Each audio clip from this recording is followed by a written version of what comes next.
استخارہ کہا جاتا ہے کہ استخارہ کرنا چاہیے جب کوئی ضروری کوئی بڑا فیصلہ کرنا ہو، مگر کبھی دن میں کئی فیصلے کرنے ہوتے ہیں جو ضروری ہوتے ہیں، اور آدمی نماز بھی پڑھتا ہے اس میں بھی تو دعا کرتا ہے. وہ بھی استخارہ کا مطلب کیا ہے؟ کہ کوئی حضور خدا سے رہنمائی حاصل کرنا، کوئی فیصلہ لینا. نہیں، یہی تو غلط نہیں ہے. استخارہ کا مطلب ہے خیر طلب کرنا. اس لیے یہ وہم ہے لوگوں کو کہ استخارہ کیا کوئی جواب نہیں آیا. ہر انسان استخارہ کرے تو ہر انسان کی حیثیت الگ الگ ہے. اس نے اپنے آپ کو اللہ تعالیٰ کے ساتھ مکالمے کا قابل نہ بنایا ہو تو یہ وہم کہ استخارہ کی وجہ جواب آ گیا بالکل غلط ہے. پھر استخارے میں نیتیں اثر انداز ہو جاتی ہیں.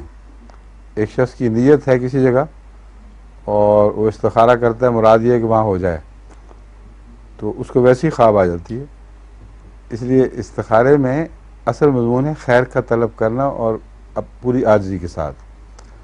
پھر بڑی بات شرح صدر کی ہے. حضرت صلی اللہ علیہ وسلم کے زمانے میں دعا اور خیر طلب کرنے کے بعد شرح صدر پہ فیصلے ہوا کرتے تھے. مجھے تو کوئی حدیث یاد نہیں کہ لوگوں نے آگے خوابیں بتائی ہوں کہ فلاں جگہ شادی کرنی ہے، تو خواب کوئی نہیں آئی ابھی تک. یہ نیا سلسلہ شروع ہوا ہے استخارے کا غلط مفہوم سمجھ کر. دعا کریں، خیر طلب کریں، اور یہ فیصلہ کر لیں کہ جو رسول اللہ صلی اللہ علیہ وسلم نے ہدایت فرمائی ہے اس کے مطابق فیصلہ کریں گے. رہنمائی تو وہ ہو گئی ہے پہلے ہی. اللہ کی وحی سے ہی آپ نے کلام فرمایا. آپ نے فرمایا کہ دین کو فوقیت دو، نام نسب کو نہ دیکھو، دولت کو فوقیت نہ دو، اور دین میں اس کے اخلاق اور مزاج شامل ہیں. دین جو عربی کا لفظ ہے بہت وسیع لفظ ہے. اس میں لازماً اس شخص کے اخلاق اور اخلاق حسنہ جو رسول اللہ صلی اللہ علیہ وسلم کی سنت پر ہوں وہ شامل ہیں. اگر یہ ہو تو ایسی شادی کا ناکام نہیں ہوا کرتی. اگر یہ نہ ہو تو نہ دولت کام آتی ہے، نہ نام و نسب کام آتے ہیں، سب بیکار جاتے ہیں، بلکہ ایک دوسرے سے نفرتیں بڑھانے کے موجب بن جاتے ہیں.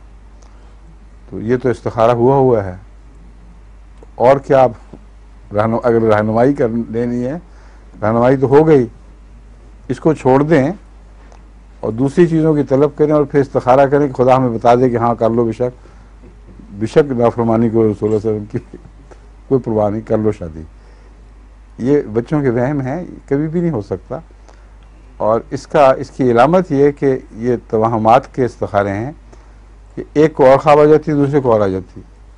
کسی نے کہا کر لو، بہت اچھی رویا ہے، تو دیکھیے اشارہ ہو گیا. کسی نے کہہ دیا کہ بالکل نہیں کرنی، بڑا خطرناک ہے.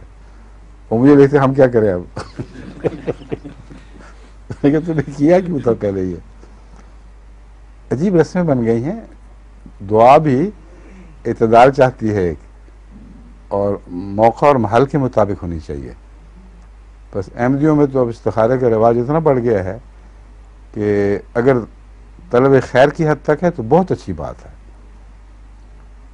فیصلہ پہلے کرنا ہے حضور صلی اللہ علیہ وسلم کی عمومی رہنمائی کے تابع، اور پھر اپنے دل کی کیفیت دیکھنی ہے. اگر کفر ہے، یہ بھی حضور اکرم صلی اللہ علیہ وسلم کے ارشاد کے مطابق ہے.